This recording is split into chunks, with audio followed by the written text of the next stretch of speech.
Okay, everyone, welcome back to Breslov Efrat here at Hashem. Beautiful day here. Wow, unbelievable. It was 22 degrees this morning. When I entered the car, says Celsius, not Fahrenheit. That's about what?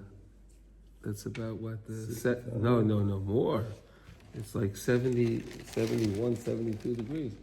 Right? Plus 1.8. Yeah. Huh? Yes, it was beautiful. Mama's beautiful. Baruch Hashem. This was 59 degrees. I don't know why. But I'll tell you one thing. Last night I was at a bar mitzvah for my nephew, Baruch Hashem, in Rehovot. And it was remarkable. In the middle of bar mitzvah, they had a siren. Right. It's remarkable. It's remarkable. I had Yerushalayim yesterday also. Yeah, no, in Rehovot, you heard the Iron Dome and the whole thing. And where were these rockets coming from? From Gaza. Good morning. They were from Gaza. Those rockets came from Gaza. Yeah. From our friends in Gaza. Yeah. Who won a ceasefire?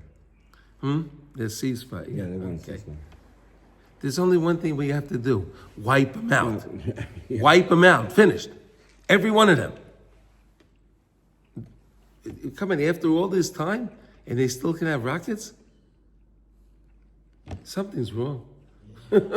Something's really wrong. But all right. You know. They say at the end of the time, so the Sitracha is doing his thing. He's he just puts out all his anything he can. He knows his time is almost over. So perhaps that's what they do also. They know they're about to be finished, so they had a couple more rockets. They decide they'll shoot them. Maybe. Ulay v'Hashem. Okay. But Hashem should just protect all our nation and our chayalim and the chatufim and the pitzuim, right? All Jews, wherever we are around the world. Okay. Today we have the Shevet with the Parshas Nasi. So today is the day of the Nasi, the Shevet of Binyamin, Baruch Hashem, and Hashem should protect us with the schus of Shevet Binyamin. Okay, today we're learning Likutey Halachos. We're in Hilchos Beit Hakneset, the laws of the synagogue, and we're in Halachos Vav, and today we're up to Yud Gimel. So, like Mordechai said, 6:13. Excellent. Ooh, 6:13. Yeah, see that? We see that? Okay. So we're learning about these amazing ideas about, yesterday we learned about the idea that you always have to renew yourself.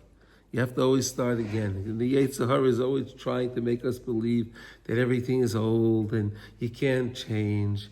And the main thing is the chiddush, to have emunah in chiddush olam, that the world is constantly changing and we're constantly new people.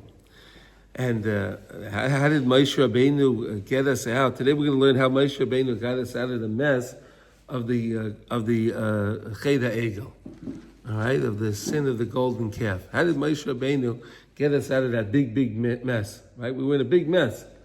Right, we're in a big mess. Perhaps the greatest,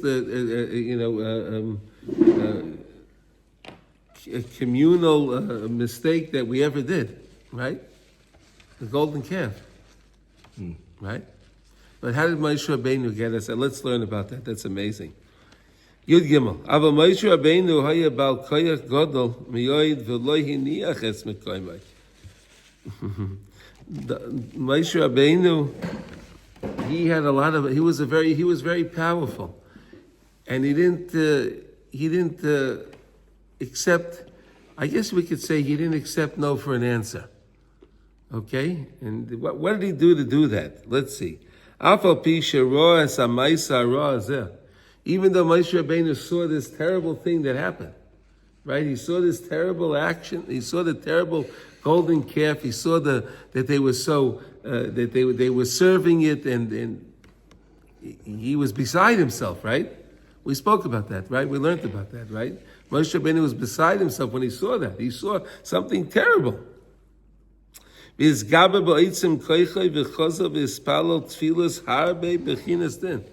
Moshe Rabbeinu went to battle with tefillah.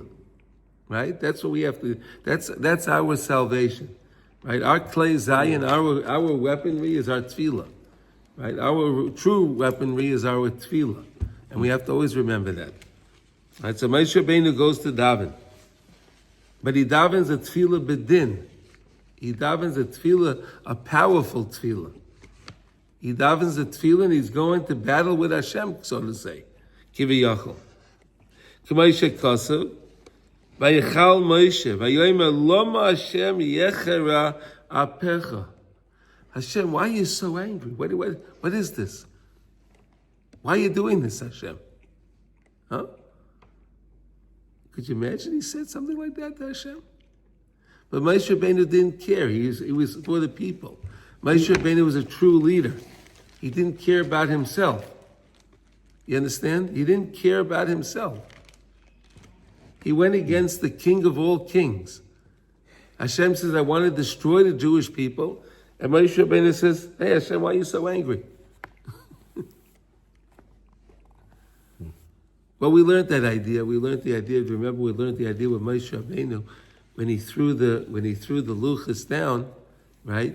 So the letters went up. So it was almost as if he brought it back to the Chesed Chinam. Remember that? We learned that? He brought it back to the world before the Torah was given. The world was run by Chesed Chinam only, Hashem's his free kindness. So Moshe Rabbeinu's idea was, if I drop the luchos, right, then I can bring the world back to a place before Matan Torah, before the Torah was given, and then then the world will run again on Chesed Chinam. And we said that at the end of the Torah, where the last words of the Torah, Le'enei Kol Yisrael, right? Remember that? Rashi said Hashem gave Moshe Rabbeinu Yeshakayach, that he broke the luchos, right? He gave him a Yeshakayach. That's pretty good, right? Hashem gave Moshe Rabbeinu a Yeshakayach. That's beautiful, right? And but Moshe Rabbeinu says to Hashem, Lama Hashem Yecher Apecha, Sheton v'Osa Pelilos. He did a lot of arguing, a lot of fighting with Hashem, back and forth. He was going back and forth. Harbe im Hashem Yisbarach k'mevayeh b'divrei Rabbeinu Seinu Zal, as Chazal teach us in Shemais Rabbah, right? Riboy hate'anos v'havikuchim sheton im Hashem Yisbarach sheyimchol lahem. How Moshe Rabbeinu really went to battle for us, and he really went, and it's amazing what he did. It's amazing that he was able to do that. Shekol zeh bechinas tfilas bechinas din. All that's a bechina of din. Right? That's a powerful tefillah. Right? Hashem, look, we just made, could you imagine that? We just did the work, made this golden calf, and then Moshe Rabbeinu davens a powerful tefillah against Hashem. He didn't use mercy. He went to battle. He went to battle. Because if you really think about it, if Hashem didn't will that golden calf to come, to be there, it never would have been there. Right? Right? So everything we do wrong really is part of Hashem's plan. Because Hashem wanted the Mishkan. Right? But Hashem makes everything work in a certain way. He makes everything work in a certain way. There's checks and balances. So he didn't just tell us to make the Mishkan. He made us want to have the Mishkan. But let's see. Ad shechaza ve'ufa lohaitzi me'asitra acha kol chiyusa ve'osak l'sakin hakol. Until Moshe Rabbeinu, like we said yesterday, went into the Beis Habliya. He went into the throat of the Sitra Achar, and he was able to pull out and extract all of the holiness that he swallowed up. V'oz nitzave al ma'aseh Mishkan, and then Hashem says, "Okay, all right, Moshe, you win. Now make me a Mishkan. Now make me a Mishkan. Shezeh tikkun ha'egel." K'may shamar b'seinu zal, ki kol ma'aseh ha-Mishkan hein bechinas ha-tikunim ha-mevorim b'Torah now. Right? The whole idea of the Mishkan was the tikkun for the egel, right? It's easy to understand that, right? We made donations to the egel, and then when Hashem told us, okay, now make your donations for the Mishkan, right? It's interesting that when we made the donations for the egel, we didn't ask for any receipts or anything. We didn't need any tax deductions or nothing. We just gave it, right? When we came to Moshe Rabbeinu, come on, we need the pikadon. Come on, right? We're pikudin, right? Hey, Moshe, I need my receipt. It's interesting, right? Yeah. It's said that really it's interesting when a person does an aveira, chas v'shalom, right? So then he's not careful how much it costs. Whatever it is, he pays. But when it comes to a mitzvah, I have to be careful. It's expensive. This is expensive, right? Right? You have these guys that they'll go and buy anything, go to any restaurant and they'll buy and spend whatever they'll spend on it, right? Then when it comes to buy the esrog, right? Or the matzah now, the matzah is very expensive. The matzah is very expensive. Right? There are people like that, right? Yes, right?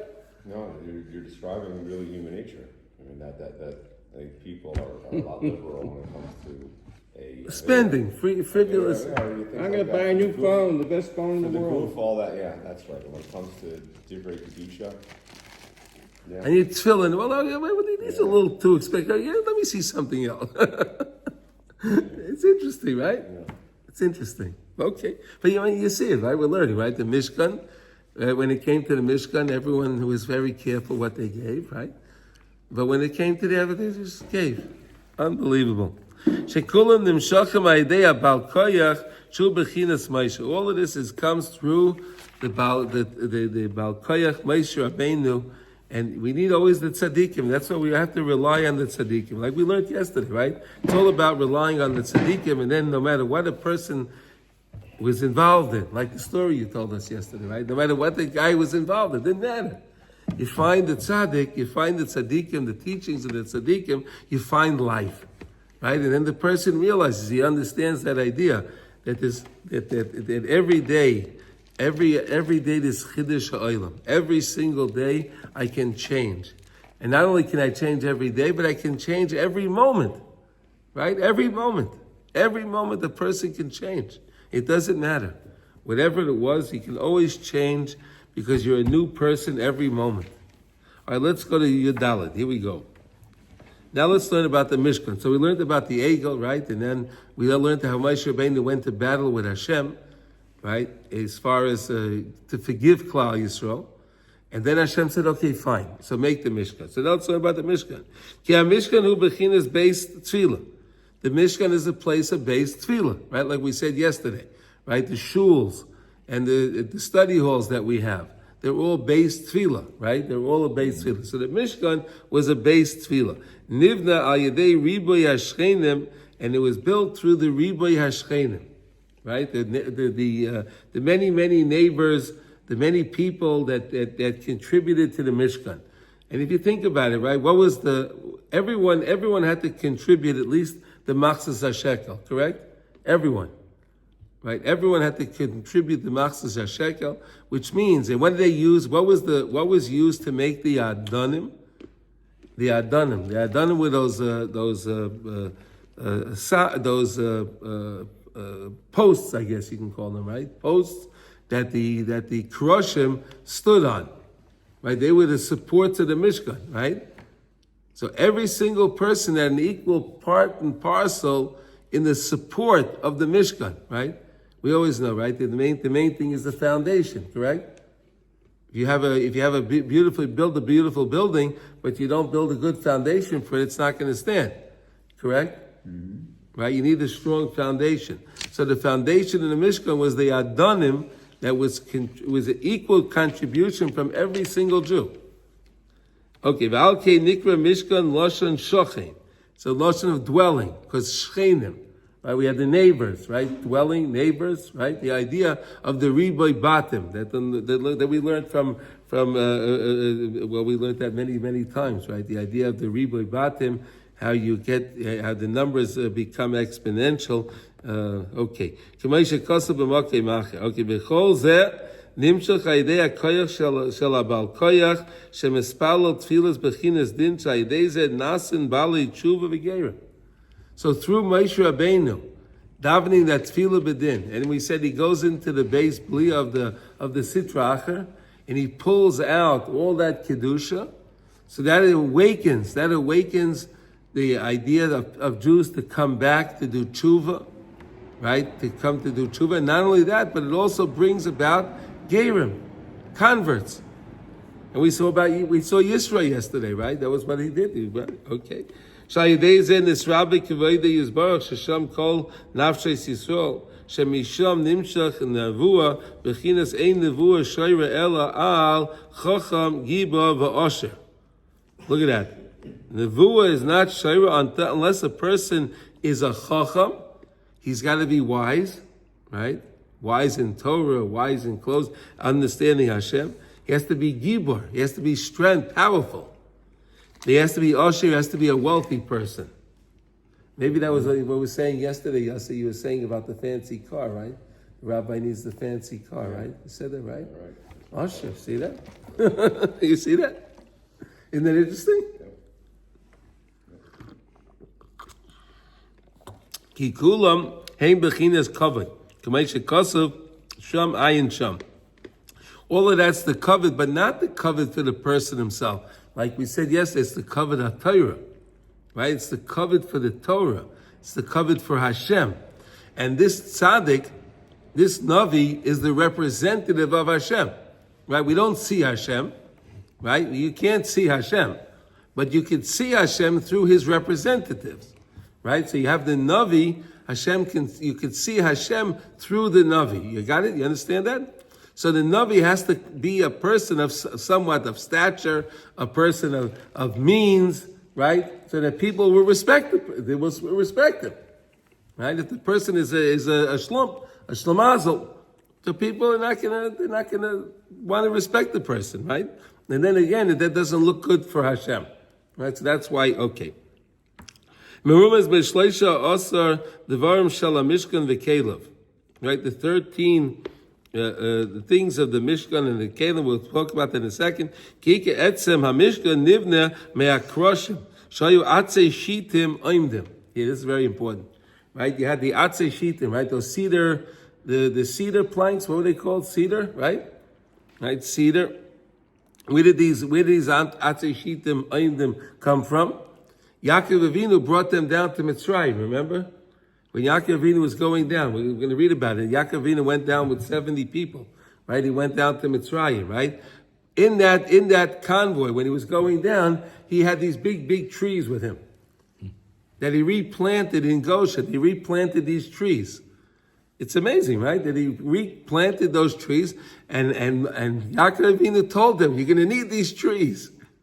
You're going to need these trees. So when you go out of Mitzrayim, make sure you take the trees with you." Isn't that fascinating?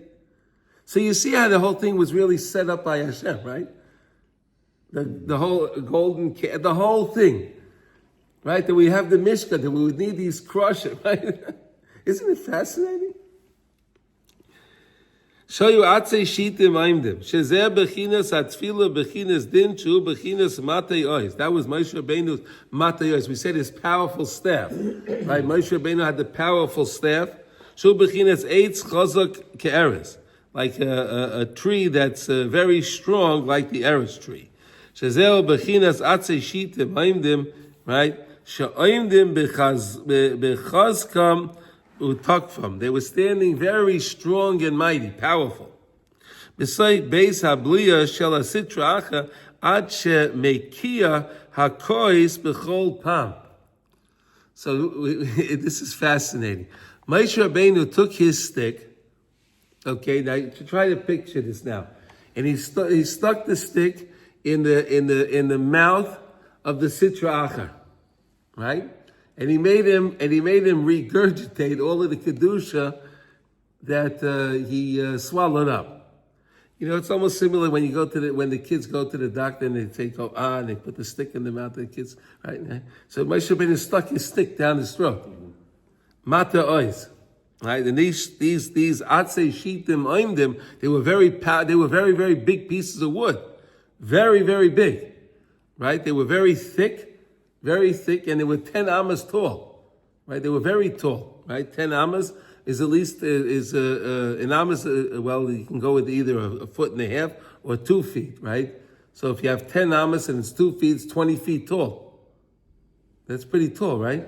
That's pretty tall. Or it's 15 feet, whichever sheet. Either way, it was very big. Therefore,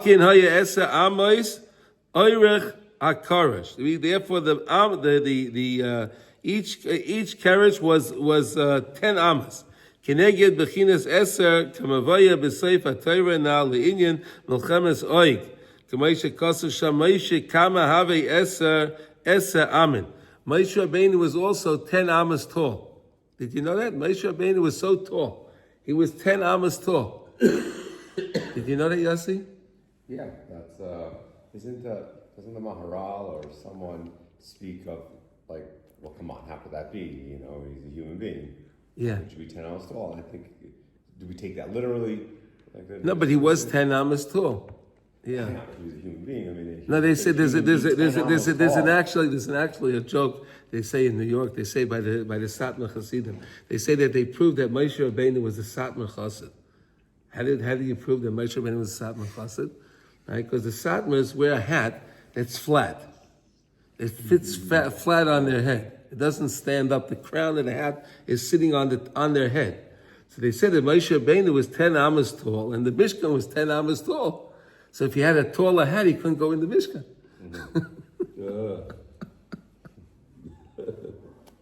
Okay, whatever. Yeah. Cute. Yeah, cute. Okay, cute. Okay, all right. It's just a little. Okay, here we go. No one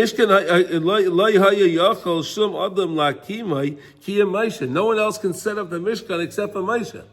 Oh, because he was so tall. Right, and Moshe Rabbeinu also the Medrash says when Moshe Rabbeinu, Hashem said to Moshe Rabbeinu, okay, so you set up the Mishkan. So Moshe Rabbeinu said to Hashem, how am I going to set up this Mishkan? How am I going to move these?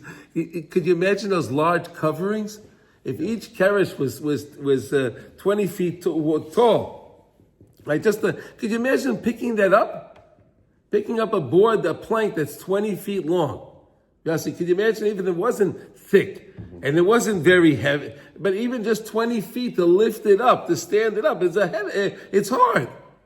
It's long, it's hard. And then all the coverings that they made, right? All those beautiful coverings to put over the Mishkan. We're going to learn about them, Mitzvah Hashem. Okay, here we go. So 10 amas. Okay, so Moshe Rabbeinu was the only one that could lift up the Mishkan. The main thing was the weight of the crushim, right? They were so, even if you say they weren't, it wasn't the weight, they were very bulky, right? It was a very long thing to try to lift it up. It's not so easy. All right? So here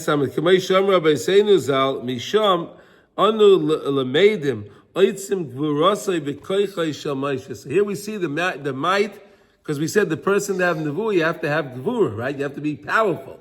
All right, so here now we see that Moshe Rabbeinu was very powerful, right? Ki hakroshim hachazokim v'agevoyim heim bechinas tefillah chazaka shel habal koyach. That's the idea of the tefillah, the strong, powerful tefillah of the Baal Koyach. And who is the best Baal Koyach that we ever had? Moshe Rabbeinu. She'ein mi sheyochel la'asik bo la'kimoi kiroyu ki Moshe. Only Moshe Rabbeinu was able to do that. V'zeh bechinas atzei shitim l'ramei she'eim misaknim v'bechinas haruach shtus. Look at this. Okay. Chazal tell us that a person doesn't come to do an aveira unless nichnas by ruach shtus. If a person has I guess a ruach of folly, is that the right translation? Folly. You have a better translation? You like that one? Spirit of foolishness. Foolishness, folliness. Okay, foolishness. Okay, there we go. A spirit of foolishness. Okay, so we're saying here that the Atzei Shitim sounds like Shtus. You understand? The Atzei Shitim was the tikkun for the Ruach Shtus that went into us to even make the Avodah Zarah, to make the Egel, to want the Arayas. Right? And they say that really all Avodah Zarah is really only to be Mata Arayas, right? The only thing is really for Arayas. Shehu Bechinas Taiva, it's the Taiva of what Taiva Niyav, Shenimshach Haidei Pegam, Mechitzas Prusa is Shel HaMeichen, right? So we learned this concept many times. And we have the Chachma Bina Das, right? We learned that idea, right? Chachma Bina Das, the three defenses of the mind, in order to keep the mind from seeing and involved in immoral things. Right, we have the three defenses. Remember, we learned that idea, right? The mind has the three prusas, the three sections of the mind. Chachma, Bina, Das, three defenses, right? And that's what we're supposed to have. So Moshe Rabbeinu had, of course, the Chachma, right? So we said Moshe Rabbeinu had Gevurah. We proved that he had the Gevurah. Why did he have the Gevurah? Because he was able to lift up the Krushim and build the Mishkan. And Moshe Rabbeinu had, of course, the Chachma, right? So alav tefillah shel abal koyach oimedes bebeis habliya shel sitracha. The tefillah of the Baal Koyach stands in the throat, the beis habliya of the sitracha. It stands there. It stands there shel sitracha b'seich ruach shtus amidst the ruach shtus, this foolishness. Ad shemekia misham daika kol hakedushas, until he makes him give back all the kedusha that he swallowed up. It's fascinating how the Tzadikim understand this. And to us, it's like a very strange, foreign concept, right? What are we talking about? He swallowed up the tefillah, so what's he standing in his throat? But okay, these are not necessarily physical things, right? There's not necessarily physical things, but there's something to help us understand. Something to help us understand what it means that the sitracha swallows, takes in our tefillahs. Whenever a person davens a tefillah, they're not thinking of Shavisi Hashem L'negdi Summit. They don't think they're davening to Hashem, right? So that tefillah is taken by the sitracha. He takes those tefillahs. He takes those tefillahs and he uses them against us. You understand? He uses those tefillahs against us. But when you daven a tefillah b'din, right? A person davens a tefillah b'din. So what is he doing? He can now take back all of those tefillahs. Not only can he take back his own tefillah, he can take back many more. He could take back many more. The same way Moshe Rabbeinu took back a lot. He took back a lot when he davened. Well, what do you mean a tefillah of din? A powerful tefillah. Right? Moshe Rabbeinu said, Hashem, why are you angry? I mean, when you say din, simply you think of judgment of some kind, No, but it's power also. Gvura is also power. A powerful tefillah. Okay. Powerful. Not a tefillah of judgment, but it's a powerful tefillah. Zeh bechinas atzei shitim, klol yesh shnei ha'etzim, shehem bechinas eitz ha'chayim, b'sleich hagan, ve'etz hadas. It's called atzei shitim. You ever think of that? It's not eitz. It's not the eitz shita. It's an atzei shitim. Why is it called atzei shitim? You hear this? Rav Nosson is really defining this for us. So why is it called atzei shitim? And what was really the goal of these big cedar planks that were the walls of the Mishkan, right? That was standing in the base bli of the Sitra Achad to take back all the kedusha that he swallowed, right? What were they connected to? Why is it atzei shitim plural? Why is it plural? Right? Why is it plural? Because there were two trees in Gan Eden. There were two trees. There was the Eitz Hadas Tov Ra, and there was the Eitz HaChayim. So it's called Atzei Shitim. You got it? You don't got it? No. So everything plays a role in something. Yes. Everything. Everything. The wood. Yes. Yeah. Everything is connected. It's all connected back to Adam Arishan and Chava in those few hours that they were in Gan Eden. It all connects back to that. Because everything that we deal with now in this world is only because of what they did back then. So it's all to make that repair. Unbelievable. Hashem b'seicha gan ve'etz hadas tevera. She'ikir is gabras hanachash hu al yedei shehesis es ha'adam le'echel me'etz hadas. Right? The whole idea the Sitra Achra said that the nachash, right? What did he say? Eat from this eitz hadas tevera. Eat from it. Amazing. It's fascinating. The world was everything was just created. It was brand new. It was brand new. Everything was brand new. Mama's brand new, right? Nothing. No one around, nothing. Adam and Chava there, and the Nachash goes to work right away. It's mind-boggling, really, if you think about it. He goes to work right away. He took his job very seriously. Oh, he did. Yeah. He's a good employee. Yeah, well, a little too much. He was overzealous, over conscientious. Which is why he crawls on his belly. That's why Hashem knocked him down. Right. Through that, the das got mixed up. Right, our knowledge, the das. Right, so we said the main emunah that we have to have is always in Chiddush Ha'olam, right? That everything's new. But when Adam ate from that tree, you know what? It's the same thing. Everything's the same. That's where it came from. Ad shebayim leruach shtus, until we came to the ruach shtus. Because again, when you have the eitz hadas toivara, so before they ate from that tree, Toiv was really good. Good was good. You could not say something that's good. You cannot misconstrue that as being something bad. It wasn't possible. It wasn't possible. Something was bad. You couldn't say it was good. It wouldn't work. It was impossible. It was so clear. The same way we're looking outside and we see it's day right now. Right? You can't tell me that it's night. That's how clear good and day was. I mean, good and bad was. That was the difference. Right? Asher b'soich gan, and Hashem threw us out of the Eitzah. He threw us out of the Gan. He threw Adam and Chava out of the Gan Eden before they would have the opportunity to eat from the Eitzah Chayim. Could you imagine what happened if they did that too? Look at all the problems we had with just eating from one of the trees. We ate from the second tree. Who knows what would have happened? Right? So bechinas mezayne the nishmasa. That's the mazayin of the neshama. Right? So we said yesterday, when a person has his das correctly, he realizes that he has to strengthen the neshama. Right? How do you strengthen the neshama? More Torah, more tefillah, more mitzvos. Right? More mitzvos strengthens the neshama, gives food for the neshama. Right? But the Sitra Achra wants the guy to eat more eclairs. Right? He wants him to eat more junk. Right? That's what the Sitra Achra wants. Because then his body gets weak.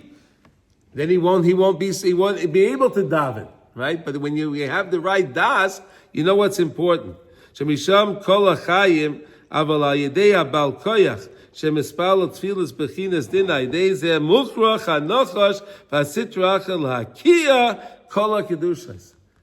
Then when a person davens that tefillah bedin, especially the tzadikim, when they daven the way they daven, they against the will of the nachash, against the will of the sitra achra, they have to give back what they accomplished, what they took. Right? All those deposits that they stole, they got to return them. They have to take them all back. They have to return them all back. V'azai nichlal eitz hadas b'soich eitz hachayim u'mishneim daika nivne b'chinas hamishkan shezeh b'chinas atzei shitim haimdim. So really the Mishkan was built from the idea of the das, of the eitz hadas taivara and the eitz hachayim. And that's why it says atzei shitim haimdim. It was atzei shitim. What were the two trees? The tree of eitz hachayim and the tree eitz hadas tovara. The tree of life and the tree of knowledge, good and bad. Those were the two trees that were the essence of the Mishkan itself. Those were the walls of the Mishkan, right? Everything else, you needed the walls, and you can put the coverings on it, and then you can put the kalim inside. We're going to learn about the kalim soon too. Right? We're going to learn about the kalim. There's the shulchan. We're going to learn about the menorah. We're going to learn about the aron. Right? We're going to learn about these ideas of everything. But it really, where does it start? It started with the kroshim, right? Those posts that held the crush, that held the what do you call it? The posts that held the board, the planks, right? And we said everyone had an equal part in the posts, right? So everyone should always feel that they have some connection to Klal Yisrael, some connection to the Mishkan. It means everyone has a connection to the Eitz Hadas, Tov Ra, and the Eitz HaChayim, because the Kroshim went into the Adonim. All right, so there we have it. So we'll stop over here with this, and then we're going to learn now Kitzur Shulchan Aruch. Yesterday we learned an amazing thing. We were learning about the Zmanim, right? The Zmanim of Kriya Shema. So we learned the idea. Just to review outside, we learned the idea. There's a day is divided into 12 hours. So we divide the day 12 from the morning to from the morning to the night. Okay, there's different ways to divide it. You could either go from a loisa shachar till tzeitza kochavim, or you can go from misha yaker. Right? There's another idea of the misha yaker, and then which is about it changes because of shazmaniyos. That the time of Misha Yaakov is constantly changing because of shazmaniyos, because as the days get longer and shorter, you have to fill in those hours. That's what's called shazmaniyos. But like we learned yesterday, when you look on your luach and you see the Magen Avram says that the Zman Seiv Zman Kriya Shema is this, Seiv Zman Tefillah is this, because that's the Magen Avram is going with the Ramah, and the Ramah is also counted that goes from Alois HaShachar. Right, from that first sign of the morning star. So that's earlier than the Gra. The Gra says, the Shita of the Gra, the Balatanya, right? The Gra is the same as the Balatanya. The Shita of the Gra and the Balatanya both hold that it's Misha Yaker, not Alois HaShachar. That's why you'll see that the time of Kriya Shema, of the Gra, it's usually written the Gra, but it's the same as the Balatanya. Right, there's always about 40. A little surprising that. Why? It's, I just think like philosophically that they don't agree so much. Like the Gra is more like Litvak. In Shulchan Aruch is Shulchan Aruch. Shulchan Aruch is Shulchan Aruch. The Mishnah Berurah quotes the Balatanya all the time in Mishnah Berurah. Right. So just say that, and they happen to agree, even though they disagree on such. They don't. Who said they disagree? Didn't just like historically, like the Balatanya. The student, the students of the Balatanya. The student. No. I understand. Yossi, it was the students of the Gra that didn't want to have anything to do with Hasidus. It had nothing to do with with the Gra himself. Huh. He wouldn't have wanted him. They didn't let him. Bro, did you ever hear the story about the Balatanya coming to visit? Yeah, I understand. The Gra ran away. Have you heard that story? Yeah, I heard the story, okay. but again, I want to explain to you. He had his followers, and he understood that he knew his followers, and he knew he couldn't meet the Balatanya. Because it would have destroyed his followers. Yeah, the whole thing would not have worked. It was so beholden to the. Yeah. Wow. Yeah. Anyway, okay, and then we were learning. So 1 second. So then we said, when's the best? So we said also that the Zman Kriya Shema, you could start saying at the same time you could put on your talis and tefillin. Right? That's the same time. When you see the time for talis and tefillin, that's when you can ready say Kriya Shema. And then we said, what's the best time to say Kriya Shema? Right before the Nates. Right? The best time to say Kriya Shema is about 6 minutes before the Nates, because then you finish the Kriya Shema and the bracha of Go'al Yisrael, and you go right into Shmona Esrei, and that is the creme de la creme. You can't do better than that.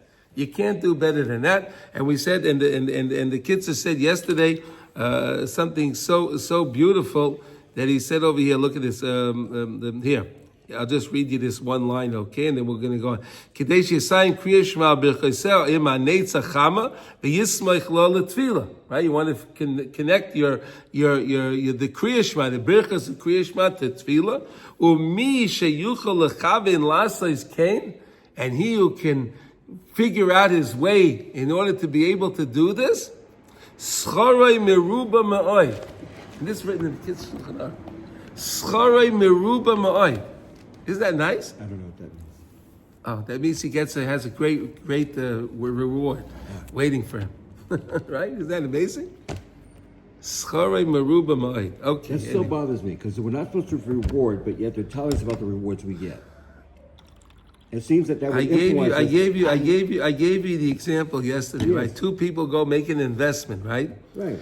One guy couldn't care less about the investment, right?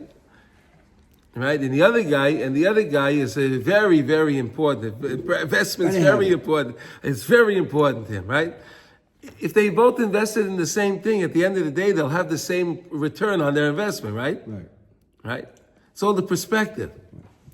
It's all the perspective. So he's just telling you. He's trying to give people an incentive. Hey, look, this is really good to do. Hey, you'll get a lot of reward. This is a good investment. Make an investment. You're going to daven anyway. He says like this, you're going to daven anyway. Right? You're going to make the investment of your time anyway. God willing, right? Everyone will make the investment of their time to daven. So, okay, so if you're doing that already, so don't you want to daven in a time that you can get the best return on your investment? You're doing it anyway. In investments, timing is everything. That's right. There you go. Okay, so now let's go to base today, okay? Muta likrois Kriya Shema bein yoshev bein oimei. A person can say Kriya Shema whether he's sitting or he's standing. Okay, so in other words, if you're standing, say Kriya Shema, it's no problem. No problem, you could say it standing. Or if you're sitting, you're sitting. What? What's the I matter? don't know, it seems like I've learned that everyone says you should be sitting when you say the Shema. I don't know why. But if you want to stand, you can stand. You can stand. Okay. If the person was sitting, also lahachmir v'lamed. So then it's also to make I have to stand for Kriya Shema. See, if you're sitting, you can't stand up to say Kriya Shema. Sitting is the default. Yeah, it's a default, right? Don't say, oh, I want to stand up. No, don't stand up. Stay seated. Listen, generally, if you're sitting, you can have more. People can have more kavana when they're seated. They're not standing, worrying about their standing, and they're standing too long, and their feet's going to hurt, and all of that stuff, right? The back's going to hurt, and all of that, right? If the person is sitting, so generally he's more comfortable and he can think better. Correct? Would you say that right, Yossi? Okay. I will also what? You go to a shul that's very crowded, there's not enough seats for everybody, and you're standing, so you can say, well, I have to sit down. No, you don't have to sit down. No, if you're standing, you're standing. It's no problem at all. But you can't give someone else your seat, you know. Yeah, okay. If it's by Kriya Shema and someo's standing, you can't give me a seat. Well, but Kids if you have an can't get elderly up. gentleman who can hardly stand. I know. It's an accept part system. Yeah. You have to use your own discretion. Right. Okay. Right. I will also likrois kishu shaychet, but you can't say Shema while you're lying down. All right. So you're standing is good. Sitting is good. If you're sitting, you shouldn't stand up. But if you're lying down, you shouldn't say Kriya Shema. The imhu shaychev kvar, but let's say he was already lying down. So that way, so you think. Even Kriya Shema Lamita. Yeah, wait. So you hear the guy would think, okay, now wait a second. You just told me if I was sitting, I can't stand up. So now I'm already laying. What do I do now? Kvar yate es atzmai al tzidai mamish v'yikra. So lay on your side. Go on your side, mamish, he says. Really, don't just turn a little bit. You have to go literally on your side, and then you can say the Kriya Shema on your side. Okay, v'yikra. V'yimhu choyle kitzas, but let's say the person's not feeling well, right? He's in bed because he's not well, right? V'kosher loy lishkav. Al tzidai. And it's hard for him to lay on his side. He doesn't feel well. right? He's not feeling well. Maybe he has a head. I don't know what it is. It's something, or maybe he has a sore, and he can't. It's hard for him to go on his side. Mamish, to go mamish on the side. So try to turn a little bit, right? In other words, if the guy's not well, in other words, the Torah is v'chai b'hem, right? The Torah, you have to remember that, right? The mitzvahs are always that the person, you could live, and you do the mitzvahs in a way v'chai b'hem, right? In other words, if the guy can't do it, you can't do it. So you do what you can. And if he can turn a little bit to his side, then he'll turn a little bit to his side. And if he can't turn to his side, you can say it laying too. If he can't do it, right? But the main thing we have to know is you can say Kriya Shema standing or sitting. If you're sitting, don't get up to say Kriya Shema because that, like Rav Shalom said, that's the default, right? That's the default, okay? Any questions on this? The bedtime Shema, same thing? Bedtime Shema is the same thing? Well, bedtime Shema, you could sit on your bed. Yeah. You sit, you don't lay in your bed, you sit on your bed. You sit on your bed and you say Kriya Shema. Then you lie down. Okay. But he's saying, let's say you already lie down in bed. This is the thing. You already lie down in bed and you say, wait a second, I didn't say Kriya Shema. Yeah. So then the way, do I have to stand back up? Do I have to sit up? What do I have to do? No, so he says, if you already were lying in bed, so just now turn to your side. Okay. Now, but that's different than the Shema that we say, like you said, I can say the Shema anytime.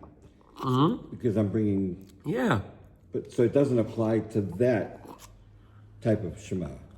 Is there a distinction between the two? Well, he's saying if you're saying Shema that you have to say. Right, the ones we have to say. Right. But doesn't apply to the ones that we don't, that are Well, voluntary. this could be, the guy was not feeling well, it can be during the day, it could be early in the morning. Right. He's by Nate's time, right? And he's not feeling well and he's in his bed. So what does he do? You just do it extra. You do a Shema. Not Kriya Shema, but you just do a Shema. Yes. You say just, So you sit down and you stand, there's no problem. yeah, you do it either way. Yeah. And if you want to say Shema while you're laying in your bed, so then just go on your side. That's all. No problem. No problem. But the voluntary Shema... That's the same thing. If you're lying in bed, don't say it on your back. Okay. Go on your side. That's it. Okay? We're all good? We understand that? Okay. Yep. And remember, the whole idea today is the Parshas Anasi, and again, today is the Shevet of Binyamin. So those that have the opportunity to do that, the Shlach Kodesh has wonderful things to say for people that actually partake in the Parshas Anasi. So I wish everyone a wonderful day. During Nisan?